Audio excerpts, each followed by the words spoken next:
ఆధునిక తెలుగు కథా ప్రపంచంలో వేంపల్లి షరీఫ్ది ఒక విలక్షణమైనటువంటి బాణి. మరీ ముఖ్యంగా రాయలసీమ ప్రాంతపు ముస్లింల జీవన స్థితిగతులను, సంస్కృతి సంప్రదాయాలను, వారి ఆర్థిక పరిస్థితులను శక్తిమంతంగా చాటుతున్న కొద్దిమంది కథకుల్లో షరీఫ్ ఒకరు. అలా అని చెప్పి షరీఫ్ని కేవలము ముస్లిం కథా రచయితగానే పరిమితం చేసి చూడటం పొరపాటు అవుతుంది. ఆయన ముస్లిం కథల్ని ఎంత శక్తివంతంగా పండిస్తున్నారో ఇతర ఇతివృత్తాలతో రాసిన కథలు కూడా అంతే పాఠకాదరణని పొందుతున్నాయి. షరీఫ్ తాజాగా చార్లపిల్లి పేరుతో ఒక కథా సంకలనాన్ని తీసుకొచ్చారు. ఈ కథా సంకలనంలో మొత్తం 13 కథలున్నాయి. చార్లపిల్లి కంటే ముందు ఆయన తొట్టతొలి జుమ్మా అనే కథా సంకలనాన్ని వెలువరించారు. జుమ్మాకి కేంద్ర సాహిత్య అకాడమీ యువ పురస్కారం లభించింది. అలాగే టోపీ జబ్బార్ ఆయన వెలువరించిన మరొక కథా సంకలనం. పిల్లల కోసం ఆయన తీయని చదువు పేరుతో బాలల కథల్ని పుస్తకంగా తీసుకొచ్చారు. 3 కథా సంకలనాలకి ఆయన సంపాదకత్వం వహించారు. యువ కథా సంకలనం, అలాగే చోంగారోటి ముస్లింల కథా సంకలనాలకి సంపాదకత్వం వహించగా కథా మినార్కి ఆయన సహసంపాదకత్వాన్ని నేర్పారు. తెలుగు యూనివర్సిటీలో ఆయన టీవీ ప్రకటనలు, భాషా సంస్కృతి అనే అంశం మీద పరిశోధన చేసి డాక్టరేట్ పట్టాని పొందారు. ఇక ప్రస్తుతం తాజాగా వెలువరించిన చార్లపిల్లి సంకలనం గురించి మాట్లాడుకుంటే, ఈ సంకలనానికి ఆంధ్రజ్యోతి పూర్వ సంపాదకులు కె శ్రీనివాస్ గారు, ప్రముఖ రచయిత్రి వోల్గా గారు పరిచయ వాక్యాలు రాశారు. విశేషం ఏమంటే, ఆయన ముస్లిం ప్రపంచము ఎదుర్కొంటున్నటువంటి సమస్యలను చాలా లోతుగా చూడటము, ఆ చూసిన దాంట్లో నుంచి ఒక చక్కటి ఇతివృత్తాన్ని ఎంపిక చేసుకోవటము, ఆ ఇతివృత్తాన్ని అదేదో ప్రచార సాహిత్యంలా కాకుండా ఒక చక్కటి పాత్రలను ఎంపిక చేసుకుని ఆ కథనాన్ని మలిచే తీరు చాలా గొప్పగా ఉంటుంది.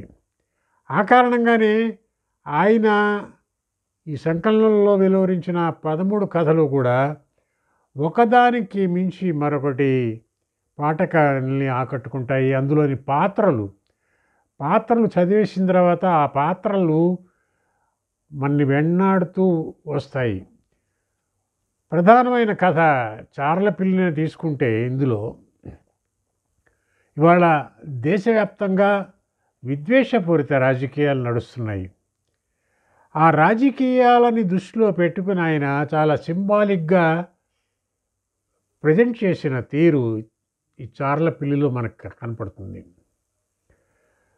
ఒక శాంతి కపోతాలని పిల్లి తినటం అనేది, మట్టు పెట్టడం అనేది ఆ కథ ఇతివృత్తమే అయినప్పటికీ దాని ద్వారా షరీఫ్ చెప్పదలుచుకున్నది మాత్రం వేరే ఉంది అని కథ పూర్తయిన తర్వాత పాఠకుడికి అర్థమవుతుంది. ఇప్పుడు దేశంలో ఉన్న స్థితిగతులకి అది ఒక రకంగా దర్పణం పడుతోంది.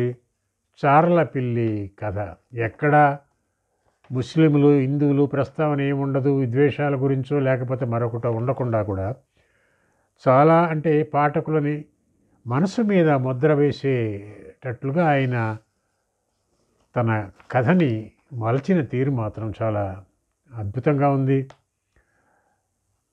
ప్రతి కథ కూడా ఆలోచిస్తుంది. కథా సంకలనంలో చదివినప్పుడు గంధాకూన్ కథ దేనికదే ఒక ఇతివృత్తాలు చాలా విలక్షణంగా ఉంటాయని చెప్పడానికి గంధాకూన్ కథని మనం ఉదహరించుకోవచ్చు. సాధారణంగా మనం లవ్ జిహాద్ గురించే వింటూ ఉంటాము, అందరూ మాట్లాడుతుంటారు. కానీ ఈ కథ దానికంటే భిన్నమైనది. భర్త మిలిటరీలో పనిచేస్తూ ఉంటాడు, ఏడాదిలో ఒక 2 నెలలు ఇంటి పట్టున ఉంటాడు. పిల్లలు పుడుతూ ఉంటారు, ఆడపిల్లలు కలుగుతుంటారు వరుసగా. ఆవిడికి మగపిల్లవాడికి నీ కనాలని గట్టి కోరికగా ఉంటుంది. భర్తకి చెప్తే దాన్ని తోసిపుచ్చుతాడు. మగపిల్లవాడు కావాలన్న ఆ తల్లి ఆరాటాన్ని ఒక యువకుడు దాన్ని ఆవిడ బలహీనతను తీసుకుని ఆవిడ్ని వంచిస్తాడు.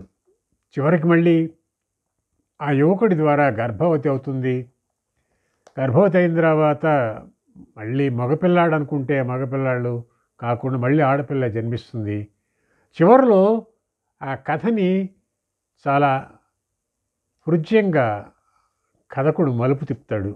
ఈ కథ గంధాకూన్ అనేది అంటే ఒక్కొక్క మహిళల నిస్సహాయత ఎలా ఉంటుంది, ఎన్ని రకాలుగా ఉంటుంది అని చెప్పడానికి ఇది ఒక ఉదాహరణ మాత్రమే. అలాగే మట్కా అనే కథలో కూడా నసీమూన్ దైన్యాన్ని చాలా బలంగా చెప్పాడు ఆయన. నసీమూన్ పాత్ర ద్వారా భర్త కువైట్కి వెళ్తాడు, అతని జాడ తెలీదు. నసీమూన్ పిల్లల్ని పెట్టుకుని ఉంటుంది. 1-2 ఇళ్లలో పని మనిషిగా ఏదో చాలని సంపాదన వస్తూ ఉంటుంది.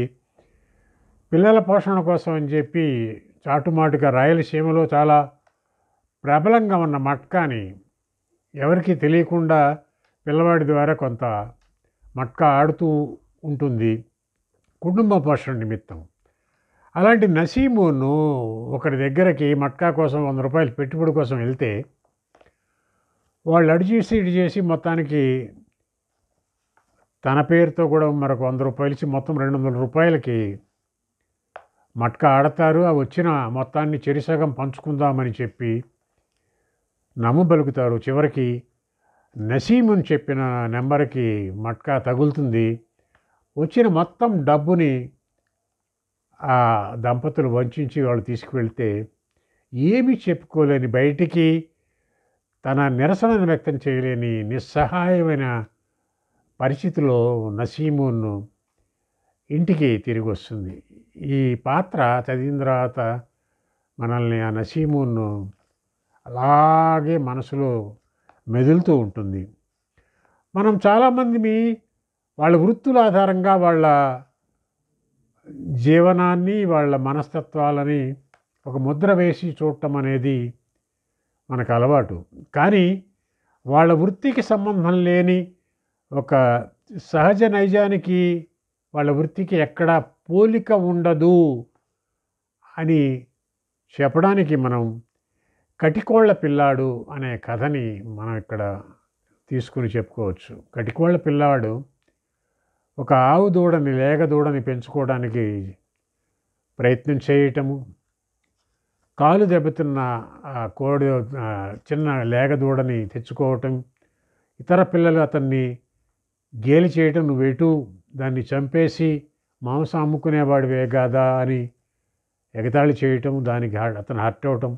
చివరికి ఈ కథ కూడా ఎలా ఊహించని మలుపు తిరుగుతుందనేది మనము ఈ పుస్తకం ద్వారానే మనం గ్రహించవచ్చు. సాధారణంగా రాజకీయ నాయకులు తమ స్వార్థ ప్రయోజనాల కోసము హిందూ ముస్లింల మధ్య సామరస్యాన్ని దెబ్బతీసే ప్రయత్నాలు, విద్వేషపూరిత ప్రసంగాలు చేస్తూ ఉండొచ్చు.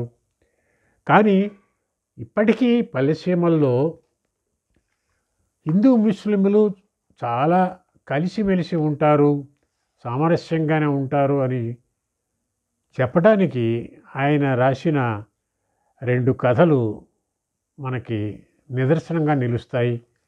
ఒకటి హలాల్, మరొక కథ హేర్ని. ఈ హేర్ని కథలో ఒక ముస్లిం మహిళ భర్తని మీద అలిగి పుట్టింటికి వెళుతుంది. పుట్టింటికి వెళ్ళిన భార్యని వెనక్కి నచ్చజెప్పి తీసుకురావటం కోసం ఆ భర్త ఊళ్ళో ఉన్న ఒక హిందూ మహిళ సహాయాన్ని కోరతాడు. అలాగే హలాల్ అనేది కూడా నిమ్మ తోటల్లో పనిచేయడానికి ఒక హిందూ ఒక ముస్లిం వచ్చి అక్కడ కూలీ పనులు చేస్తూ ఉంటారు. వాళ్ళకి ఏదో పనుల ఒత్తిడిలో సరిగ్గా తిండి కూడా తినరు. అలాంటిది ఒక రెండో మూడో పిట్టల్ని పట్టుకొస్తారు. ఆ పిట్టల్ని పట్టుకొచ్చిన పిట్టల్ని హలాలు చేయందే తినానంటాడు ఆ ముస్లిం కార్మికుడు. ఎంత ప్రయత్నం చేసినా హలాలు చేసేటువంటి వ్యక్తి ఎవరు దొరకడు. చివరికి ఆ కథ ఎలా మలుపు తిరిగింది, వాళ్ళ పిట్టల్ని కాల్చుకు తిన్నారా లేదా అనేది మనము ఈ కథలో తెలుసుకోవచ్చు. అలాగే మనకి దర్గా సంస్కృతి ఉంది. దర్గాలు హిందూ ముస్లింల సోదర భావానికి అవి కేంద్రాలుగా కొనసాగుతూ వస్తున్నాయి. బాబయ్య స్వామి దర్గా కథ ఆ సామరస్య సంబంధాలని, ఆ దర్గా ఉరుసు ఉత్సవాలని నిర్వహణలో హిందువులు కూడా ఎలా అండగా ఉంటారు అని చెప్పేటువంటి కథ బాబయ్య స్వామి దర్గా. ప్రతి కథ ఆ పాత్రలు మనని ఆలోచింపజేస్తాయి. చార్లపిల్లిలో మొత్తము 160 పేజీల ఈ పుస్తకం ₹190 వెలగా నిర్ణయించారు. పోస్ట్లో మీరు ఈ పుస్తకాన్ని నేరుగా తెప్పించుకోవచ్చు. ముస్లింల స్థితిగతులనే కాకుండా ఒక కథకుడు ఎంత శక్తివంతంగా కథ చెప్పవచ్చు అని చెప్పడానికి ఇతివృత్తాన్ని ట్రీట్మెంట్ దగ్గర నుంచి, ఇతివృత్తం ఎంపిక నుంచి పాత్రల ట్రీట్మెంట్ దాకా ఎలా దాన్ని తీసుకోవచ్చు చక్కటి వాక్యాలతో. మరొక విశేషం ఏమిటంటే రాయలసీమ మాండలికం అనేది ఆయా సంభాషణల్లో రాయలసీమ మాండలికానికి కూడా షరీఫ్ పట్టం కట్టారు. ఈ పుస్తకాన్ని కావలసిన వారు స్క్రీన్ మీద కనిపిస్తున్న నెంబర్లకి కాల్ చేసి నేరుగా పోస్ట్ ద్వారా తెప్పించుకోవచ్చు. ఇతర ప్రముఖ పుస్తక దుకాణాల్లో కూడా చారలపిల్లి లభ్యమవుతోంది. తప్పక చదవాల్సిన కథల పుస్తకము వేంపల్లె షరీఫ్ చారలపిల్లి.